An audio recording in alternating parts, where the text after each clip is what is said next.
أعوذ بالله من الشيطان الرجيم.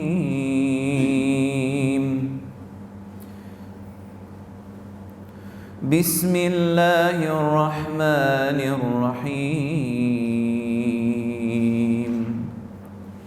إني وجدت امرأة تملكهم وأوتيت من كل شيء ولها عرش عظيم.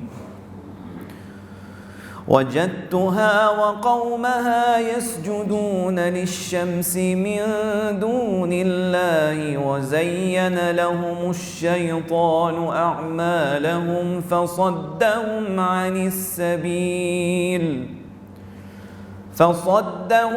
السبيل فهم لا يهتدون. ألا يسجدوا لله الذي يخرج الخبأ في السماوات والأرض ويعلم ما تخفون وما تعلنون. الله لا إله إلا هو رب العرش العظيم. قال سننظر أصدقت أم كنت من الكاذبين. اذهب بكتابي هذا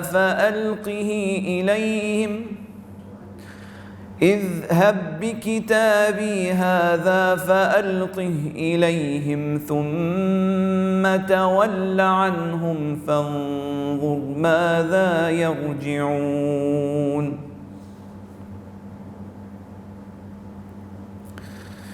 قالت يا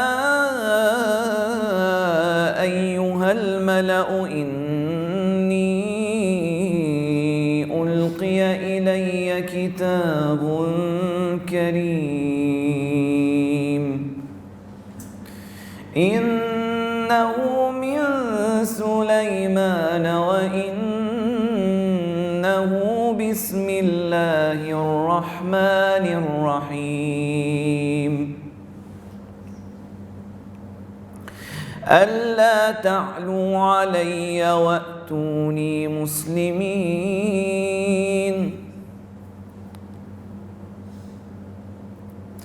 قالت يا أيها الملأ أفتوني في أمري ما كنت قاطعة أمرا حتى تشهدون.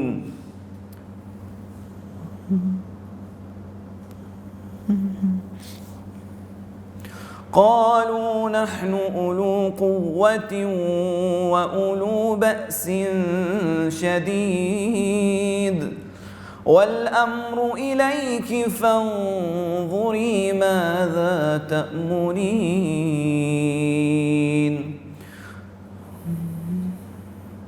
قالت إن الملوك إذا دخلوا قرية أفسدوها وجعلوا أعزة أهلها أذلة وكذلك يفعلون. وإني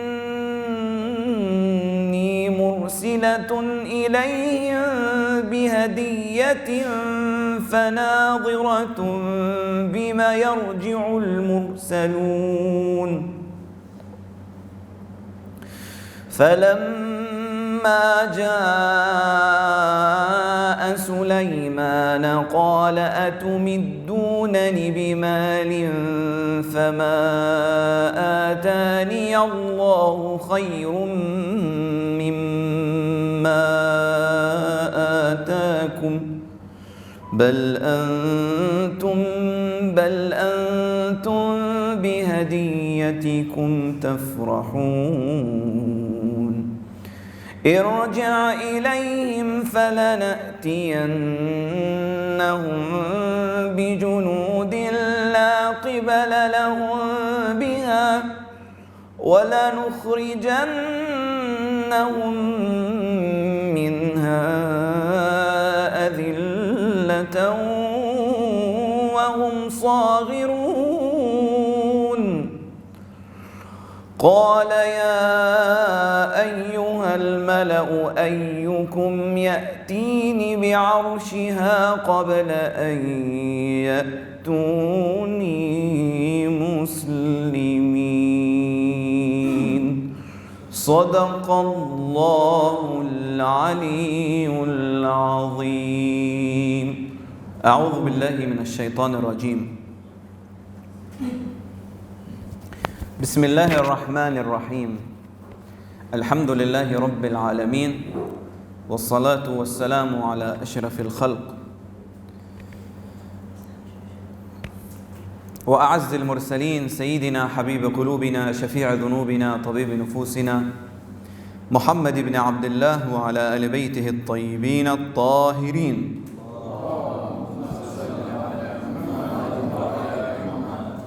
لا سيما بقية الله في الأراضين روحي وأرواح العالمين لمقدمه الفداء. Assalamu alaikum to all of you brothers and sisters. May Allah accept your fasting, accept your deeds. We are very thankful for your presence, and may Allah compensate you for your efforts in coming here. First of all, it's our duty to send our highest condolences to the Master of Time, to Imam al-Hujjah. May Allah hasten his appearance for the commemoration of his grandmother's death, Sayyidah Khadija alayhi salam. That woman that sacrificed everything she got, or she cherished for the sake of Rasulullah, for the sake of his message. May Allah grant us her intercession in the afterlife, the prayers of her grandson in the month of Ramadan, especially in the Laylatul Qadr, in the night of destiny, where according to our narrations, our actions, our deeds are monitored, are seen, are evaluated by our Imam. If he agrees, if he confirms the sincerity of those deeds, then Allah subhanahu wa ta'ala will change our destiny for better. So maybe if Allah sees in our hearts our deepest condolences sent to Imam al-Mahdi in this gathering, maybe Allah subhanahu wa ta'ala could change our destiny and bless us for her sake, for the sake of Sayyidah Khadija alayhi salam, in this holy month of Ramadan. Let us ask repentance as usual. Raise our hands. Bismillahir Rahmanir Rahim. Allahumma salli ala Muhammad wa ali Muhammad. أعوذ بجلال وجهك الكريم أن ينقضي عني شهر رمضان أو يطلع الفجر من ليلتي هذه ولك قبلي ذنب أو تبعة تعذبني علي بحق محمد وآله الطاهرين.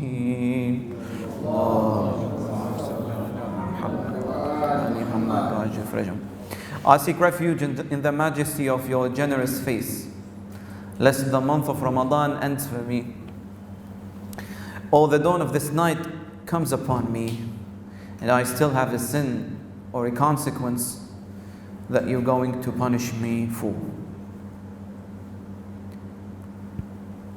Relating to our topic yesterday, the topic that was highlighting or shedding light on the sensitivity of justice nowadays. Actually, the sensitivity of this topic through all history, whether nowadays, before, in the past, in the future, a great demand in the whole world to try to have a common standard, common criteria in which we can differentiate a just action or deed from an unjust action or deed.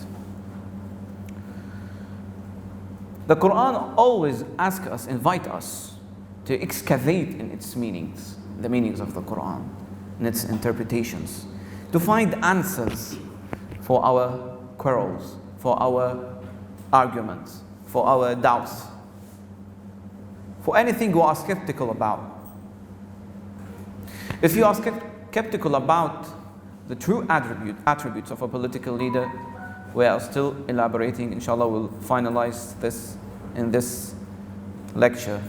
Tomorrow, inshallah, will be about the attributes of a follower to establish a just society, to accomplish fairness in this unjust world. But if you want to know about the attributes of a leader, of a follower, what is the view of Islam in terms of how to appoint authority, you have to ask the Qur'an. If you want to know what are the attributes that should be manifested between partners when they want to get to marriage, ask the Qur'an. If you want to know the attributes of a wife, ask the Qur'an. You can know that signs of that from the story of Shu'aib, for example, his daughters, and the incident that happened with Prophet Musa alayhi salam and the daughters of Shu'aib, and other topics. We have reached, or we have embarked on a series where we want to discover the important aspects or details of the story of King Sulaiman and King David alayhi salam. And we have said that the most important attributes until now that we have found from the stories of King Dawood and Sulaiman were, first of all, following the guidelines of legislation in judgment, whether you know truly the rightful decision or not. Secondly, a just leader should be an open-minded leader. And this, we've said that we can implement that in our society, in our family gatherings. You know, an open-minded leader listens equally to the amount he talks. He likes to listen to the advices of others. And we have to apply this in our family, you know. Even if there's difference in age, difference in culture, difference in knowledge, we have to always believe that Allah subhanahu wa ta'ala, Allah's wisdom could be shown in the talk of youngsters, for example, in the talk of the weakest worshippers for Him. So we should not underestimate any opinion, any advice, any argument, because it can benefit us, it can benefit the whole society. Actually, it has benefit Sulaiman and Dawood, when Dawood accepted the opinion of Sulaiman alayhi salam and he gave a better judgment. Later on, the Qur'an mentions or gives signs for other attributes of a leader. Mentioned when King Sulaiman alayhi salam went with his great army filled with different kinds of animals, jinns, humans, prepared with the best military capabilities at that time. While he was showing his power to the whole world, he didn't forget to show mercy to his weakest subjects, the ant. And the ant said that King Sulaiman and his soldiers will not crush them deliberately. Later on, after that, now this is the way that King Sulaiman dealt with his weakest subjects, with his civilians. His civilians trusted him. They believed that he will not hurt them. Why? Because they have built this trust through the years of King Sulaiman's rule or governance. King Sulaiman alayhi salam balanced between the way he dealt with his weakest subjects, weakest civilians, and between the way he dealt with his employees. Hupu, who was, let's say, responsible for the mail department, for example, for sending mails, sending messages to the kings all around the globe. So the Hupu was absent one of the days. King Sulaiman was looking for him. He said that I will punish him severely unless he brings a convincing excuse for his absence. The Hupu returned and he said to King Sulaiman, I have encompassed something that's beyond your sightseeing. What is that? I have seen a kingdom, a great, magnanimous kingdom with great power, the kingdom of Saba. And the kingdom of Saba was ruled by a queen.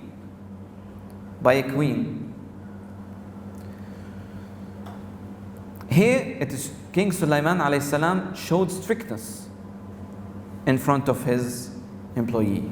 And one should ask why he's very strict with his employee in a manner different from the way that he showed to his weakest civilian.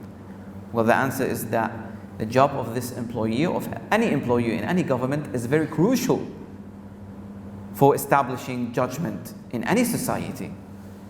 That's why he was very strict with him, to abide by the rules. And there's a lesson for us. We have elaborated in this matter yesterday. The same method was applied by the commander of faithful, Ali bin Abi Talib alayhi salam. He was very delicate and precise in choosing his representatives in different countries, different provinces. One of the well-known governors or representatives of Imam Ali alayhi salam was named Suhail ibn Hunayf. Now Ibn Hunayf was a well-known companion for Imam Ali alayhi salam. He was honest, he was just, he was fair. But Suhail ibn Hunayf one day was invited to a feast, to a gathering of different kinds of food. By whom? By a tribe. But this tribe didn't invite the poor. It exclusively invited the rich. So Imam Ali alayhi salam sent a message to Ibn Hunayf and told him, Ya ibn Hunayf, إنك دعيت إلى مأدبة قوم عائلهم مشفو وغنيهم مدعو. You have been invited into a feast where the poor is abandoned, is not invited, while the rich is invited. And as a governor, as a role model, as a ruler, you have to be aware of your action, because everyone sees you as an idol, as a role model. So if you, the ruler, gave the value to the rich more than to the poor, then the whole community will do that. And this will spread what? Injustice in the society. People will not care for each other. They will care for the materialistic values, the materialistic criteria, when they want to meet with each other, when they want to trade with each other, when they want to help each other, when they want to gather with each other. So look how Imam Ali alayhi salam was strict with Ibn Hunayf. He was his employee. He was very just. He was sending him a message to treat people equally, unlike one of the governors of Uthman, for example, who said to his soldiers, "Inna hadha bustanun li Quraysh." This is a field, a garden for Quraysh. So do whatever you want if you're from Quraysh. Take whatever you want. Confiscate the belongings of everyone you want. Invade any house you want. Chain every woman you want. Bring anyone to slavery. Why? Because this is a garden for you. إن هذا السواد لبستان لقريش. He means Iraq at that time. It was because Sawad is black in Arabic. So people at that time, when they are at the hill, they see black in front of him, in front of them. Why? Because at that time the fields are filled with palm trees, with a lot of fields, with a lot of farms. So in هذا السواد لبستان لقريش. This is a garden for Quraysh. Do whatever you want. What did the residents of Iraq do? They averted him. They kicked him out of Iraq. Look at the difference between those two governors. Between Sahal bin Hunayf, he was followed by Imam Ali alayhi salam, monitored by Imam Ali alayhi salam, while the other governor felt relieved to do whatever he wanted in that era that was full of resources. The same way, the same method was applied by King Sulaiman when he treated the hudhud. So it was strict for his benefit, for the benefit of the community. فَمَكَثَ غَيْرَ بَعِيدٍ. Verse number 22, Surah Sad. فَمَكَثَ غَيْرَ بَعِيدٍ فَقَالَ أَحَطُّ بِمَا لَمْ تُحِطْ بِهِ وَجِئْتُكَ مِنْ سَبَأٍ بِنَبَأٍ. He said to King Sulaiman, I have encompassed that which you have not encompassed, and I have come to you from Saba with news, with certain news. What did you find? إِنِّي وَجَدْتُ امْرَأَةً تَمْلِكُهُمْ. I have found a woman. وَأُوتِيَتْ مِنْ كُلِّ شَيْءٍ. She has everything. She has everything. She has all the military capabilities, all the resources, all the ways of trade. وَلَهَا عَرْشٌ عَظِيمٌ. She has a great throne, known all over kingdoms. What a great throne. And I found that وَجَدْتُهَا وَقَوْمَهَا يَسْجُدُونَ لِلشَّمْسِ مِن دُونِ اللَّهِ وَزَيَّنَ لَهُمُ الشَّيْطَانُ أَعْمَالَهُمْ فَصَدَّهُمْ عَنِ السَّبِيلِ فَهُمْ لَا يَهْتَدُونَ. I have found her and her people prostrating to the sun instead of Allah, and Satan has made the deeds pleasing to them. The devil, when he sees that you are doing something wrong, he makes this action, very tempting to you. He decorates the sin, he decorates the deed. So if you have fallen into this deed, you will believe because Satan decorated it, and made it pleasurable for you, that it's right. So for example, if the woman, the queen at that time, was prostrating to the sun, and everyone is clapping for her, this is the action of the Satan, then she will believe that she is on the right path more. She will believe that she is on the right ideology. But Allah subhanahu wa ta'ala says, be aware. Be aware for the temptations of the devil. Sometimes you believe that your action is good, but truly it's wrong. Sometimes you believe if you said about someone something that he dislikes, you believe, you try to give for yourself excuses.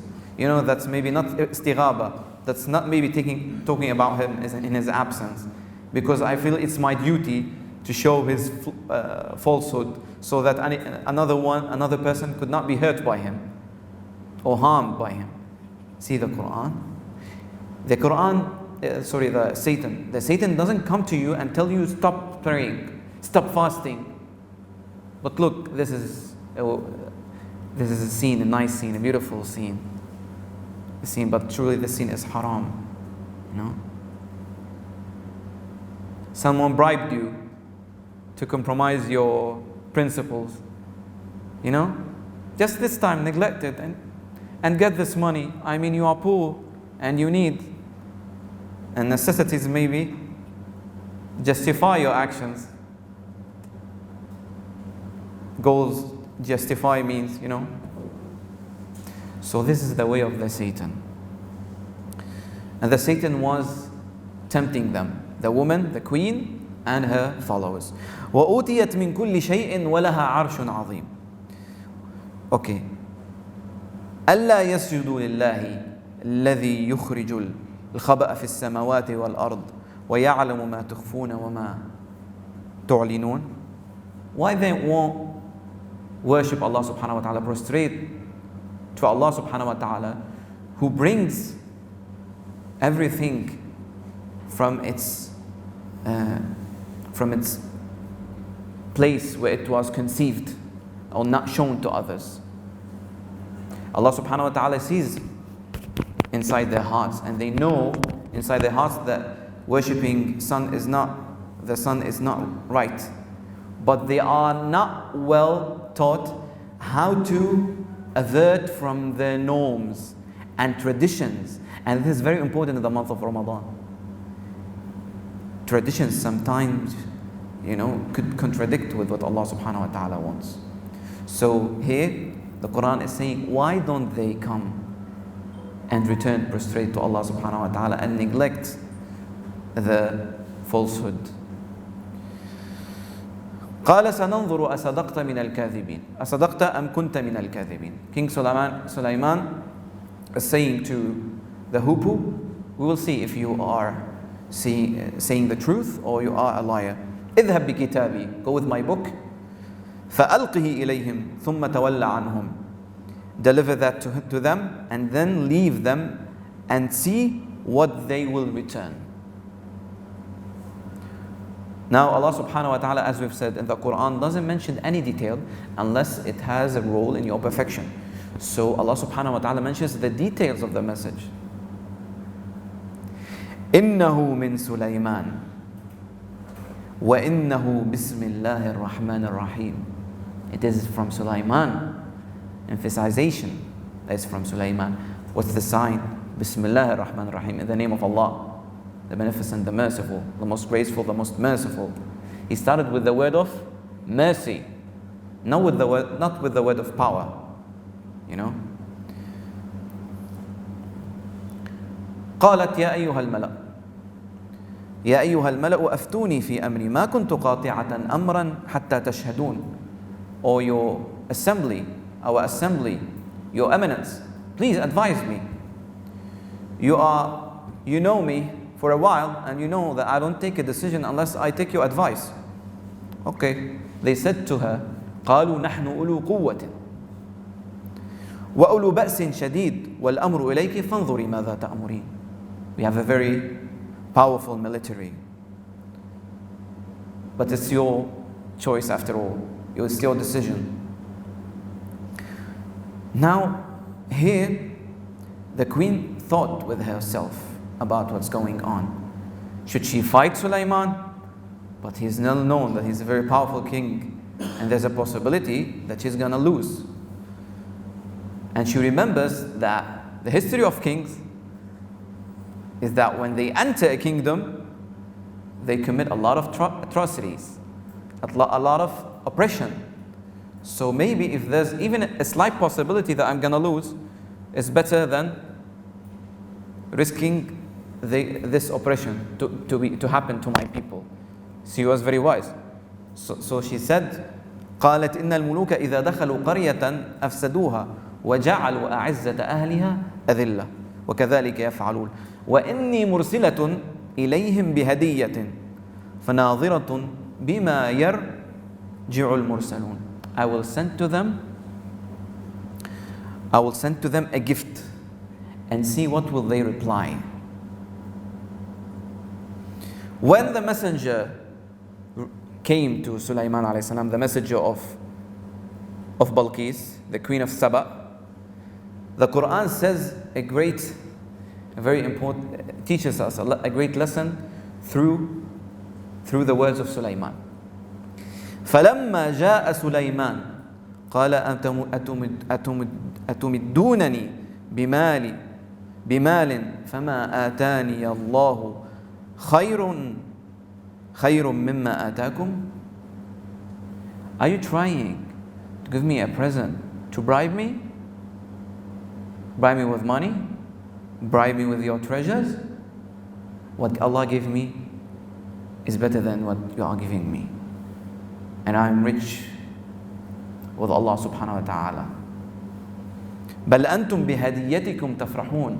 You are happy with your present because you are used to do that among other, when you face other rulers, when you face other governors, you do this way of convincing them to be peaceful with each other.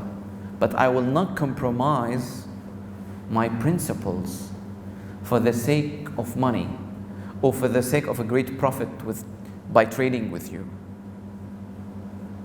Is my principle. I will not accept bribery. We were talking about briberies minutes ago. So one of the great attributes of a leader is not to accept a bribe. It's to commit to his principles. Sulaiman alayhi salam was willing to fight Balqis, but not to accept the bribery. Accepting bribery will be at the expense of compromising oneness, compromising tawheed. Why we are fighting Balqis? So she could comply to the word of Allah, to oneness. I should not compromise the principles that Allah taught me to abide by just because of more profit. I will not accept bribery. A great principle shown by this leader. He sacrificed for the sake of Allah subhanahu wa ta'ala. The same way Sayyidah Khadija alayhi salam sacrificed when sanction was imposed for more than 3 years on Rasulullah and his companions. A sanction like the sanction we see nowadays. No food. None of the individuals of the residents of Quraysh is allowed to marry any of his daughters to the Muslims in Shu'ab Abi Talib, in the sanction, in the suburbs of Abi Talib. For 3 years, suffering, starvation, thirst, hunger, for the sake of their cause. Sayyidah Khadija alayhi salam had the option to join trade with the infidels, get more profit, cheat on Rasulullah by dealing with those infidels, by compromising her tawheed, compromising believing in her husband as a prophet. But on the contrary, Sayyidah Khadija alayhi salam sacrificed her whole wealth for the sake of Rasulullah sallallahu alaihi wasallam. They say in the history books that Sayyidah Khadija paid 10 times the price of food in other days at that time for the sake of the Muslims, so they could stay alive. One date was the price of one date at that time, the time of the sanction, is multiplied 10 times, maybe 100 of times. Yet Sayyidah Khadija alayhi salam bought those dates, bought food for those Muslims, and they were taking rolls in licking that seed of the date, so they could stay alive. That's why Rasulullah sallallahu alaihi wasallam said in his well-known narration by all schools of thought, ما قام الإسلام إلا على سيف علي ومال خديجة.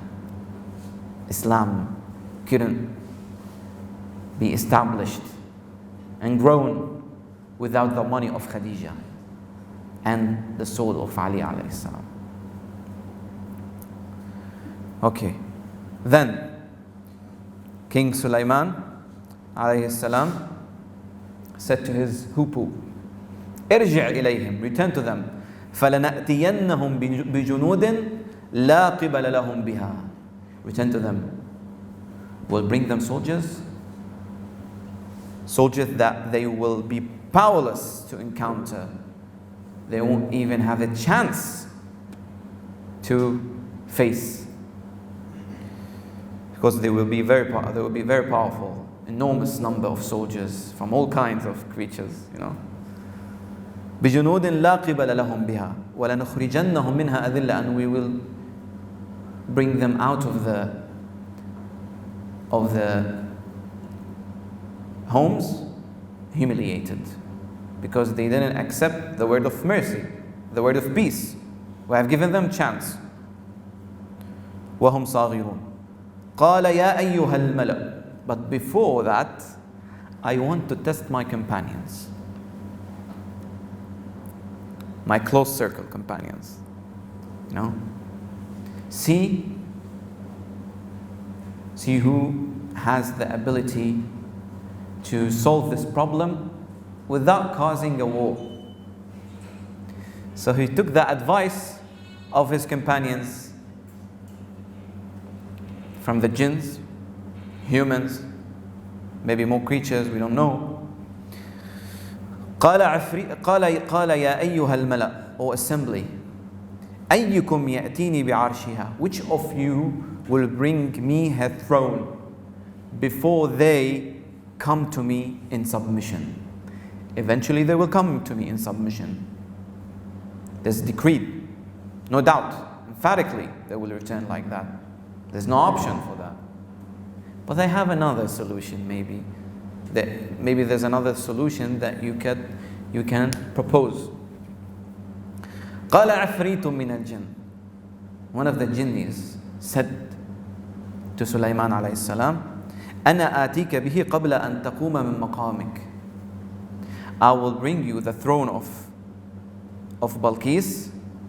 I will bring you the throne of Balqis before you rise, before you finish, before you finish your stand. قبل أن تقوم من مقامك. وإني عليه لقوي أمين. I'm very powerful to do that, and I'm trustworthy. I will bring everything, I will not lose anything. Not just bringing the throne and destroying it, bring the throne that way, the same way it's in its place, in Yemen, in Saba. Here the Qur'an teaches us a lesson. Look what one of King Sulaiman's descendants said. قال الذي عنده علم من الكتاب أنا آتيك به قبل أن يرتد إليك طرفك. A person who had some of the knowledge from the book. Why did you say, one would ask me, Syed, how did you know some of the knowledge from the book? It's from min. Min, according to the Arabic language, has a lot of meanings, more than 10 meanings. One of its meanings here is some. Min al-kitab. So knowledge, a little bit knowledge from the book. أنا أتيك به قبل أن يرتد إليك طرفك. I will bring the throne of Balqis before you finish your blink, before you close your eyes.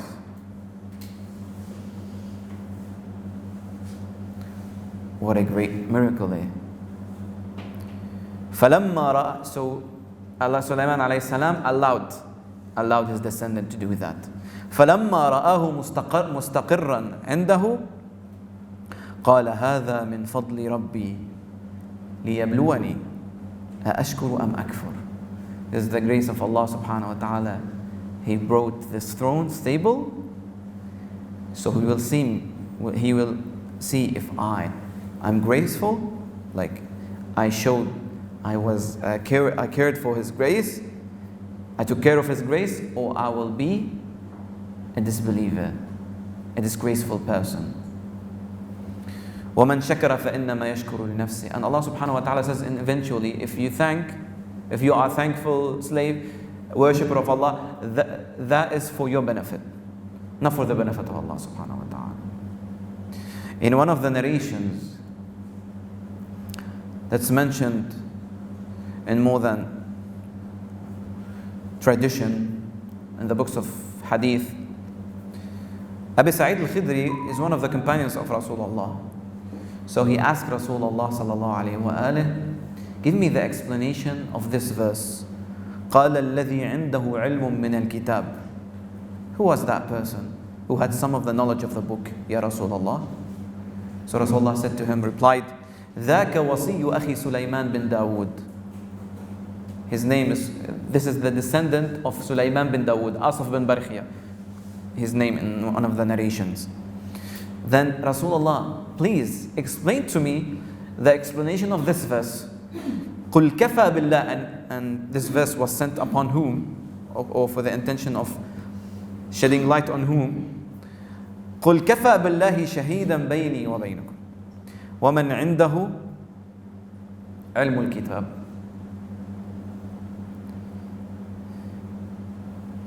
It is enough that Allah subhanahu wa ta'ala is witness between you and me. And also who? And the one who has the knowledge of the book.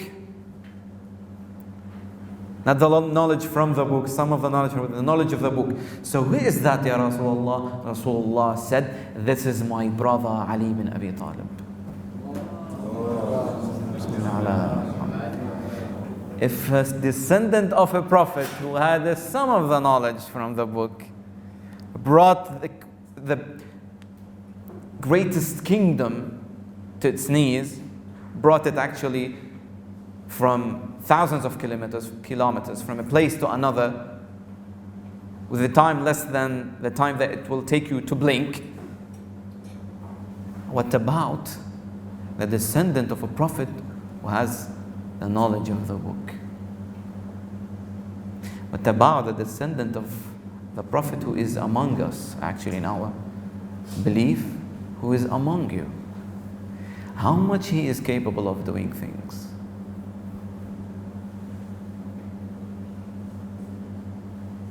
The more we connect to that person, that's why at the beginning of every lecture we ask Allah subhanahu wa ta'ala to grant us the prayers of Imam Zaman alayhi salam, because we know he has the knowledge of the book. He has the knowledge of the book. One of the greatest attributes of a leader is to have knowledge. Even if you had knowledge in one verse, maybe you will be a tool that Allah subhanahu wa ta'ala uses to establish mercy and justice and fairness in your society. Through you. Abdi ata'ni, as the hadith al-Qudsi says, takun mithli or mathali, choose. Every meaning has a different, every word has a different meaning, you know. Takun mathali. You will be my example. Not mithli, you'll be like me.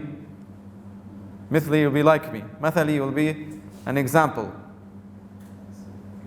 A tool, an intercession, you know. Da'awah.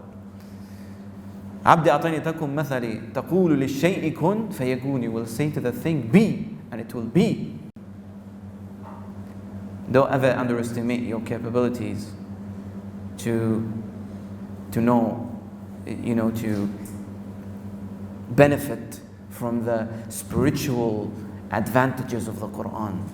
And one verse of the Qur'an could open you a lot of doors. A lot of doors of knowledge, and a lot of doors of success, and even maybe a lot of doors from the unseen world. And most importantly, maybe open a door for you to see Imam Zaman. Maybe open a door for you to be one of the supporters of Imam Zaman, and maybe open a door for you so that Imam Zaman will pray for you in this holy month of Ramadan. What a great honor.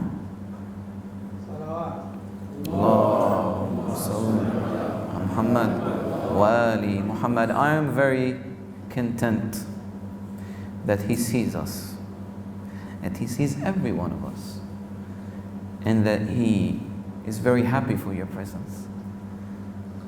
We just ask Allah subhanahu wa ta'ala that He always makes His heart, the heart of Imam Zaman, satisfied with our deeds, happy for our deeds.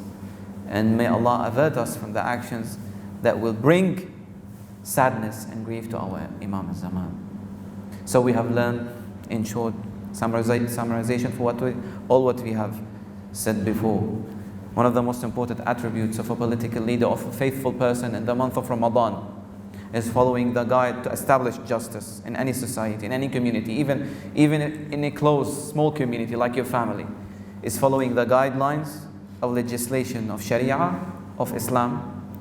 Secondly, be an open-minded person, like Sulaiman was, like Dawood alayhi salam was. Not accept bribery, performing bribery at the expense of compromising your principles is wrong. Fourth, balance. If you are a leader, you have to balance between your employees and your civilians. Every party has a different way of dealing with, and most importantly, the importance of connecting with the people, infallible people, who has the knowledge of the book, not just some knowledge from the book. أقول قولي هذا أستغفر الله لي ولكم والحمد لله رب العالمين.